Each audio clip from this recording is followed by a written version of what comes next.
Hello les guys, j'espère que vous allez bien.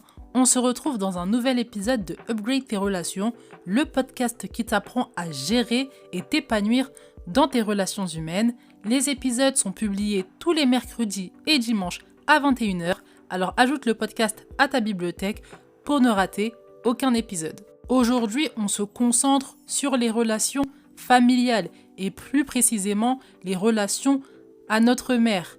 J'ai une mère envahissante, que faire? Tu as grandi avec une maman poule. Une maman qui te voit grandir mais accepte pas que tu grandisses. Résultat, elle veut tout savoir. Elle veut savoir où tu es, à quelle heure, avec qui. Elle veut connaître ta vie dans les moindres détails. Elle veut toujours être avec toi, elle veut faire les choix à ta place. Et toi, de ton côté, tu as 25 ans et plus et tu en as marre. Tu rêves d'indépendance. Si tu t'es reconnu dans cette description, l'épisode est pour toi. Je vais te donner les clés pour gérer une mère envahissante. Prends de quoi noter et installe-toi dans un lieu calme. Une fois que c'est fait, on peut commencer.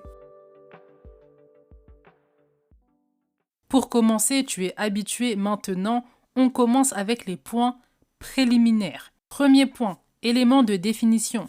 C'est quoi une mère envahissante? Une mère envahissante, c'est une mère qui s'ingère dans ta vie privée.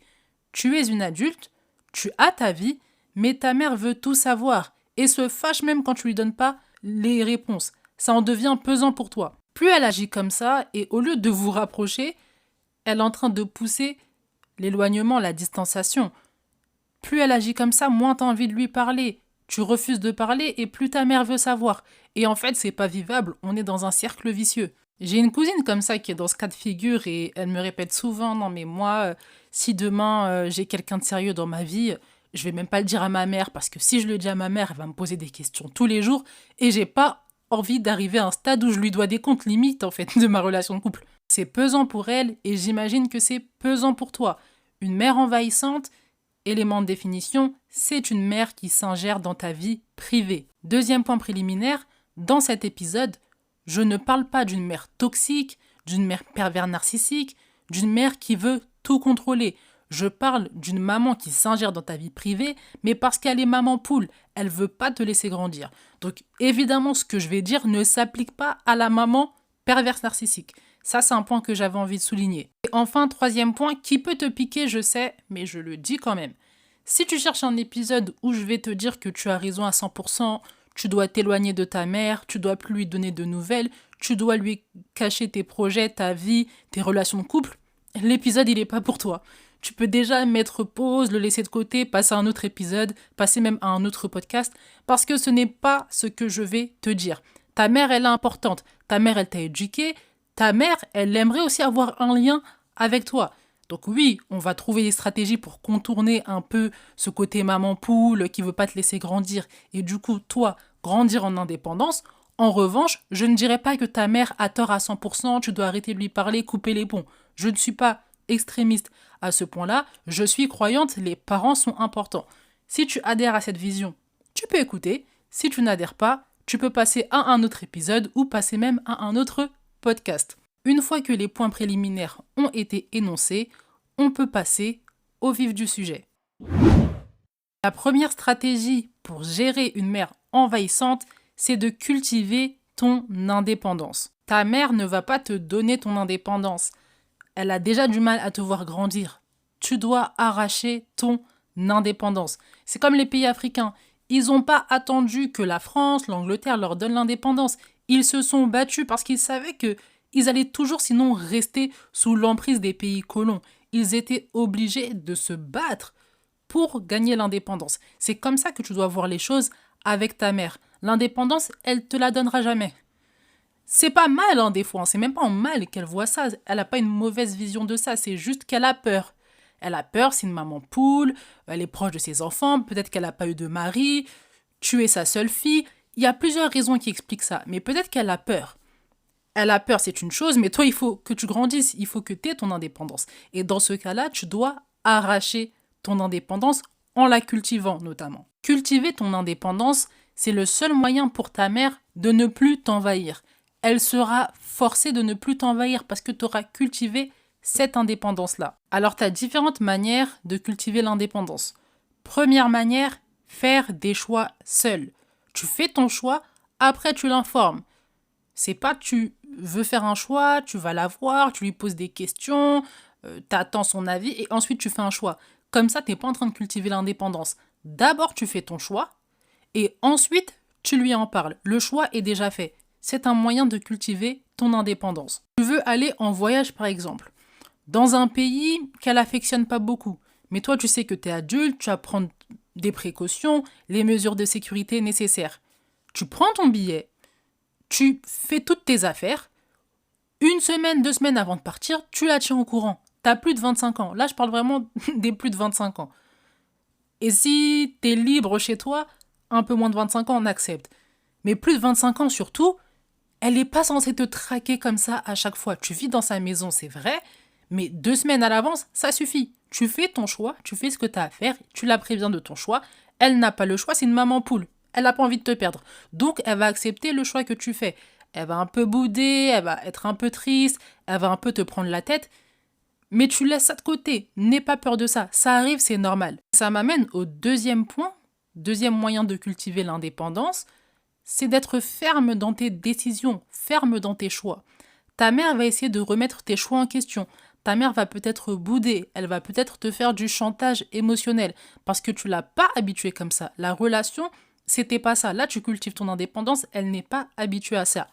Elle va bouder, certes, mais toi, reste ferme dans tes décisions. C'est fait pour qu'elle comprenne que tu es en train de grandir là. T'es plus un enfant. Sois ferme dans tes décisions. Ça fait mal, ça pique, tu vas voir ta mère un peu triste et tout, et c'est peut-être sincère de sa part, mais toi, tu as un objectif qui est de cultiver l'indépendance. Quand tu subis le chantage de ta mère, le chantage affectif, et que tu y succombes, c'est comme quand un parent succombe aux pleurs d'un enfant. Ça n'avance pas, l'enfant il grandit pas, l'enfant il n'est pas bien éduqué, on se retrouve avec des parents qui se retrouvent chez Super Nanny. Or, si tu sais que tu as pris une décision pour le bien de l'enfant et pour ton bien à toi, tu restes ferme sur cette décision, l'enfant pleure mais tu sais que c'est pour son bien, tu résistes, au final ton enfant va finir par respecter, il va finir par respecter le fait qu'il y ait des règles, le fait qu'on ne doit pas tout le temps attendre de maman qu'elle nous donne ce que nous on a envie. C'est comme ça que tu dois agir avec ta mère. Sois ferme dans tes décisions pour qu'elle comprenne que tu es en train de grandir, tu n'es plus un enfant, tu as ton indépendance, tu as ta vie privée et elle doit respecter tes choix. Troisième moyen, un peu dur celui-ci mais nécessaire, à certains moments, refuse de lui donner certaines informations. C'est pas pour lui faire mal, tu vas peut-être lui donner des informations après, mais au début, t'es pas obligé de lui dire. Tu viens de rencontrer un homme, vous êtes ensemble depuis quelques mois, t'as peut-être pas envie de lui dire tout de suite. Tu sais pas encore si ça va durer, tu sais pas encore si c'est vraiment sérieux. Peut-être que t'as un copain, c'est vrai. Elle va te poser la question, tu lui dis j'ai pas envie de te répondre sur ce sujet-là. Elle va mal le prendre à nouveau, elle va se sentir trahie, tu l'as pas habituée comme ça, mais c'est nécessaire. Elle doit comprendre que elle a des informations que si toi tu décides de parler. Elle n'a pas à te forcer. Tu es grande, tu as envie de cultiver ton indépendance. Ça doit rentrer dans sa tête. Et ça rentre dans sa tête que si tu es ferme dans tes décisions, tu fais tes choix seul et tu lui refuses de lui donner certaines informations. En dehors de la relation familiale que tu as avec ta mère, apprends à être indépendante tout court. Indépendante dans tes relations amoureuses, indépendante dans tes relations amicales, indépendante partout où tu passes. Et ton jardin secret, journal intime, si tu as besoin d'un journal intime, et ton journal intime. Sors seul, voyage seul, va manger au restaurant seul. Tu dois apprendre à cultiver ton indépendance pour toi. Qu'on sache aussi que c'est ton identité.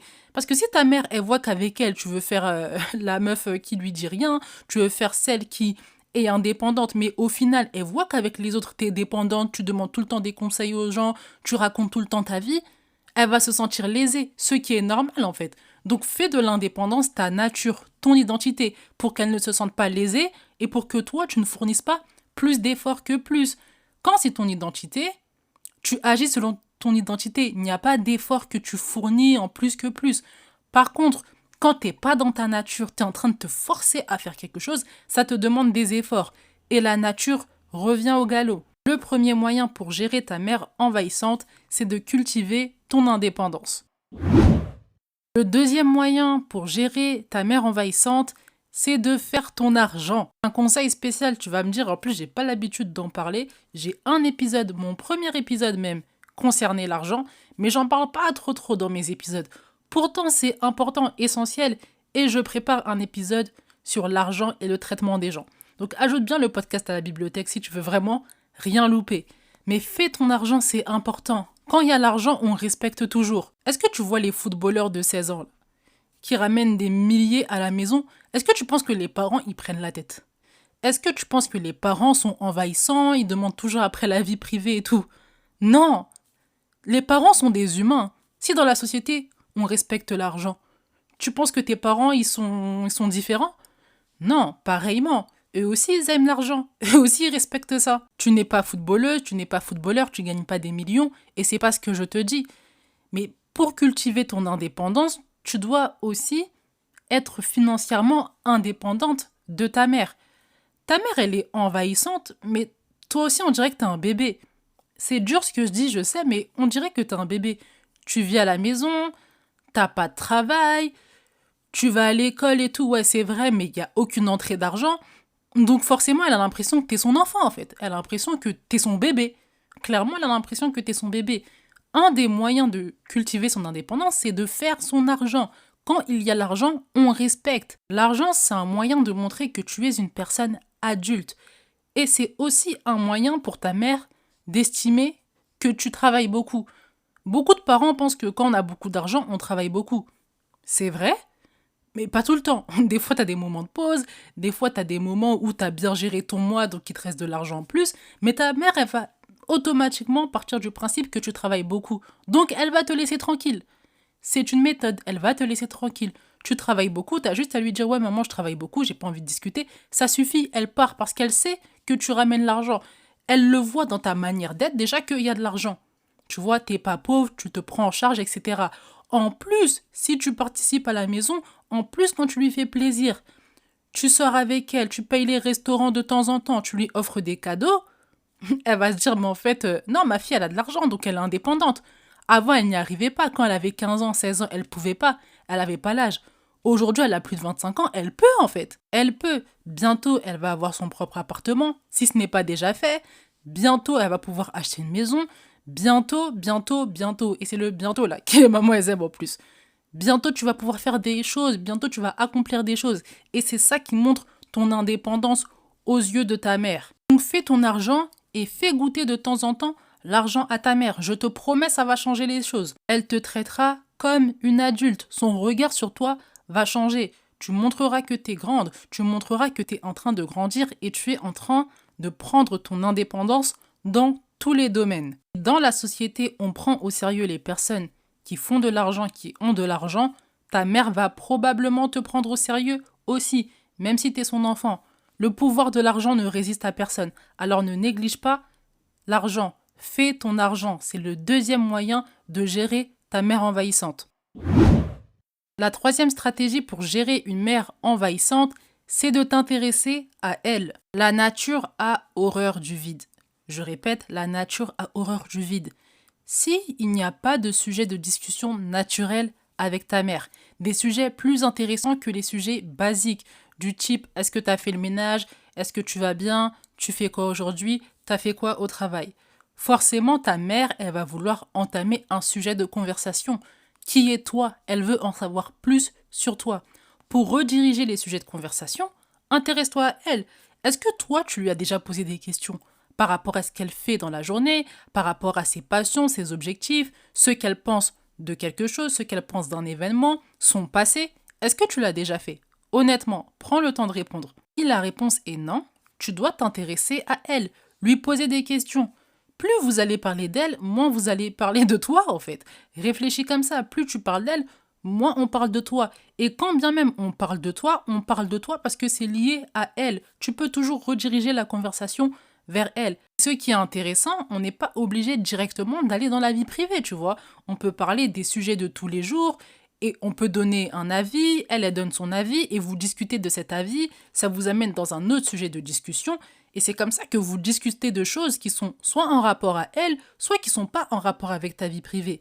Mais dans tous les cas, Trouve un moyen dans les discussions de t'intéresser à elle. Comme ça évite qu'on s'intéresse à toi, qu'on ne parle que de toi. Tu dois aussi comprendre ta mère. Elle a envie d'avoir un lien avec toi.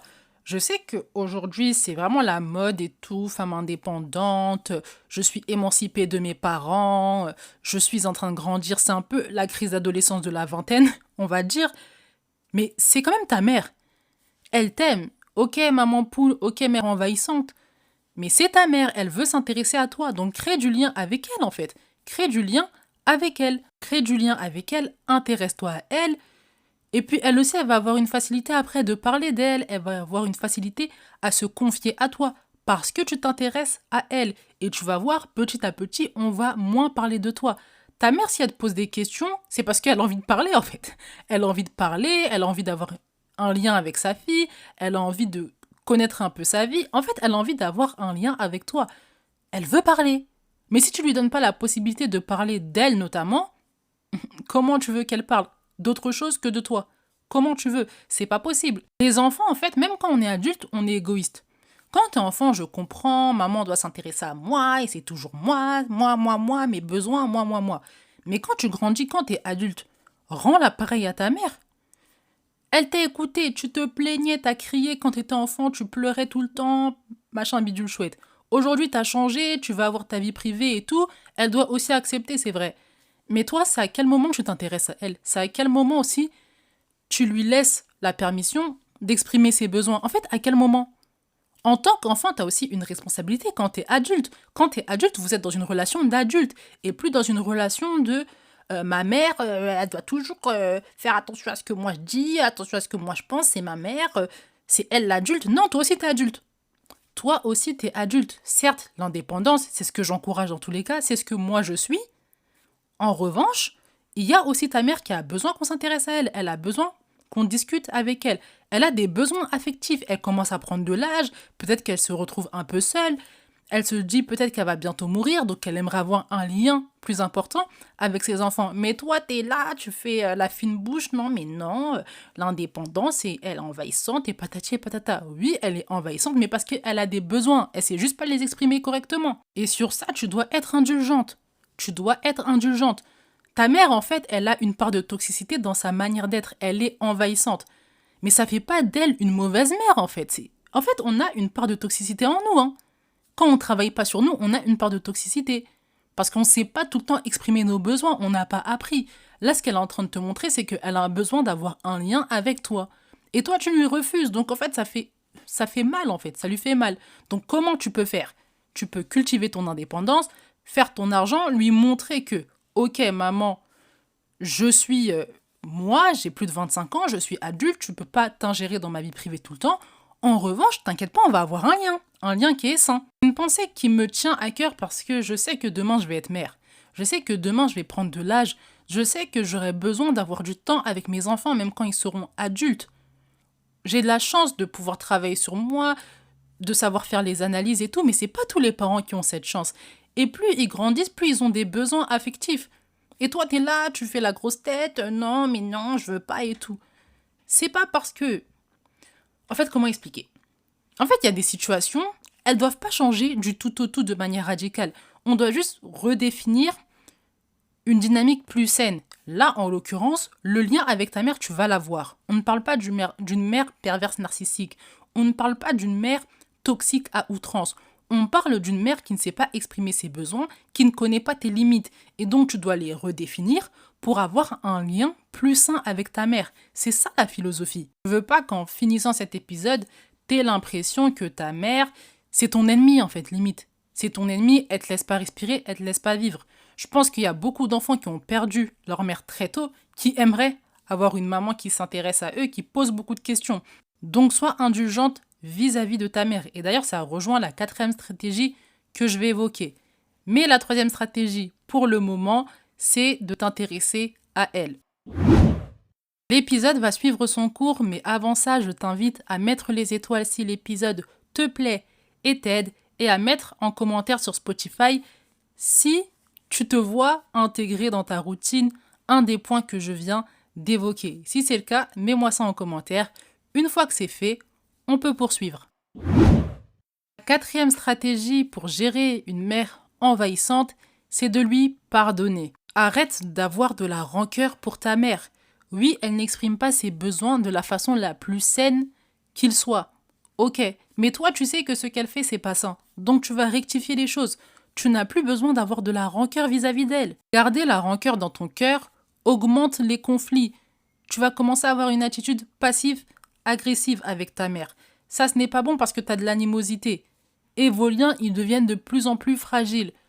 Or, l'objectif de cet épisode, comme tu as pu le comprendre, ce n'est pas que les liens avec ta mère cessent. Bien au contraire, c'est redéfinir une dynamique saine dans votre relation mère-fille. Le pardon te permet d'agir avec une page vierge. T'es libéré de la haine qui te ronge. Ça te permet d'avoir des bons sentiments vis-à-vis de ta mère et du coup, de te dire que c'est possible de recréer un lien sain avec ma mère et pas de te condamner la relation que vous avez. Ce serait dommage. Comment tu pardonnes à ta mère? Tu pardonnes à ta mère déjà en réalisant qu'elle n'a pas pu exprimer ses besoins d'une façon saine parce qu'elle ne connaît pas. On ne fait que ce qu'on connaît. Quand tu as la connaissance, quand tu as conscience de quelque chose, là tu peux agir en fonction de ça. Sinon, tu ne peux pas. Tu agis en fonction de ce que tu connais. Le deuxième moyen, c'est d'extérioriser les raisons pour lesquelles ça te pique qu'elle soit autant envahissante. Parce que des fois, c'est pas qu'une question de ouais, elle me saoule. C'est pas que ça. Des fois, ça s'inscrit dans quelque chose de plus large. Par exemple, on t'a toujours considéré comme faible, comme un bébé, que ce soit à l'école, au travail, et là maintenant avec ta mère. Donc le fait qu'elle soit encore envahissante et qu'elle ne permette pas que tu t'émancipes, ça te rappelle tout ça. Ça, c'est une raison qui explique pourquoi le fait qu'elle soit envahissante, ça te saoule autant. C'est à toi de faire les recherches sur le pourquoi c'est relou pour toi que ta mère, en fait, soit envahissante. C'est relou tout court, déjà, c'est une évidence, mais creuse un peu plus. Et tu verras les raisons. Tu verras que tu as une blessure intérieure par rapport à ça. Et qu'il faut que tu te pardonnes, tu pardonnes ta mère et tu pardonnes toutes les personnes qui t'ont fait du mal. Et enfin, pour pardonner, tu dois agir en fonction de la page vierge. Tu dois agir en fonction du pardon. Tu peux pas dire que tu as pardonné, mais à chaque fois qu'il se passe quelque chose, tu es en mode passif-agressif. Non. T'as pardonné, donc tu peux plus agir en passif-agressif. Tu dois expliquer, tu dois être saine, tu dois dire quand t'es en colère, tu dois l'exprimer, il n'y a pas de souci. Mais être en passif-agressif, en mode ça me touche pas, mais en fait ça me touche, ça ne fait pas avancer la relation et ça montre que t'as pas pardonné. Tu vas peut-être pas y arriver du premier coup, mais à chaque fois que tu te vois en train d'agir en passif-agressif, tu dois faire l'analyse et tu dois te promettre que la prochaine fois, tu feras tout pour ne pas agir ainsi. Et c'est comme ça que le pardon commence à se traduire en action. Donc la quatrième stratégie pour gérer ta mère envahissante, c'est de lui pardonner. Et enfin, la cinquième stratégie, c'est de parler petit à petit de ta vie à ta mère. Je précise, warning. Cette étape, tu l'appliques seulement si tu as appliqué les 4 premières stratégies. Cultiver ton indépendance, faire ton argent, t'intéresser à elle et lui pardonner. Une fois que ces 4 stratégies sont maîtrisées, que ça va, tu gères et tout, ta mère, elle a compris que tu étais indépendante, là, tu peux commencer à parler des bribes de ta vie. Si tu commences à parler de ta vie tout de suite, même si tu mets des conditions, tu lui dis non mais maman, je te dirai pas ça tout le temps et tout, elle va pas comprendre. En action, elle n'a pas vu que tu étais indépendante. Il faut d'abord qu'elle voie que tu es indépendante et à ce moment-là, quand elle a compris que tu étais une personne indépendante, tu peux lui faire part de ta vie. Tu peux lui faire part de ta vie privée. Quand je dis parler de la vie privée, t'es pas obligé de parler d'un sujet qui te gêne. T'es pas obligé de parler de tes relations amoureuses, par exemple. Ta vie privée, c'est peut-être tes émotions, tes sentiments, ce pourquoi tu doutes en ce moment. Peut-être que ta mère, elle te saoule avec un aspect de ta vie privée. Peut-être que c'est les relations amicales, peut-être que c'est le travail, peut-être que c'est les relations amoureuses. Et avec certains autres domaines de la vie privée, elle est moins chiante. Commence par ces domaines-là. Commence par les émotions, si c'est ça, si tu peux parler des doutes, de ta confiance en toi. Si tu sais qu'elle n'est pas trop envahissante sur ces sujets-là, elle l'était pas du moins, commence par ça. Et petit à petit, tu crées du lien. Tu cultives quand même ton indépendance, tu fais quand même ton argent, tu montres quand même que tu t'intéresses à elle. En revanche, de temps en temps, tu peux parler de ta vie. Et en fonction de son comportement, si tu vois qu'elle est plus trop envahissante, elle respecte tes limites quand tu lui dis que t'as pas envie de discuter avec elle spécialement, Là, tu pourras t'ouvrir plus. Mais d'abord, je précise vraiment, warning, tu appliques d'abord les 4 premières stratégies. C'est que quand tu auras appliqué les 4 premières stratégies que tu pourras appliquer celle-ci. Et point important, mets des conditions. Si tu veux pas qu'elle te prenne la tête tous les jours avec ça, et que tu vois que pendant une semaine, elle veut que parler de ça, tu lui dis, maman, j'ai pas spécialement envie d'en parler. J'ai parlé de ma confiance en moi une fois, j'ai pas envie qu'on parle de ça toute la semaine. Si tu vois qu'elle comprend pas, recommence à être plus distante, jusqu'à ce qu'elle comprenne. Ta mère, elle t'aime et ta mère, elle va finir par comprendre. Ça prend du temps. Ça va prendre du temps, ça va prendre le temps que ça prend. Mais ça va finir par payer. Toi, sois ferme dans tes décisions, pose tes conditions. Mais je veux que tu comprennes que c'est pas parce que tu poses tes conditions, que tu cultives ton indépendance, que ça t'embête que ta mère soit envahissante, qu'il faut que tu coupes les ponts avec elle. On n'est pas dans le cas de figure d'une maman qui est perverse narcissique. Ça, je le répète. Donc, pour finir, la 5e stratégie, c'est de parler de ta vie à ta mère et lui faire part de tes conditions. L'épisode touche à sa fin, j'espère qu'il t'a plu et j'espère qu'il t'a aidé. On a vu ensemble 5 stratégies pour gérer ta mère envahissante. Si l'épisode t'a plu, je t'invite à le partager à ton entourage pour que tes copines puissent aussi apprendre à gérer leur mère envahissante. Je te mets mes contacts mail et TikTok pour la FAQ du mois d'avril, donc je répondrai à 10 questions que j'aurai sélectionnées dans le premier épisode du mois d'avril. En attendant, médite bien cet épisode, on se retrouve dans le prochain. Prends soin de toi, bye!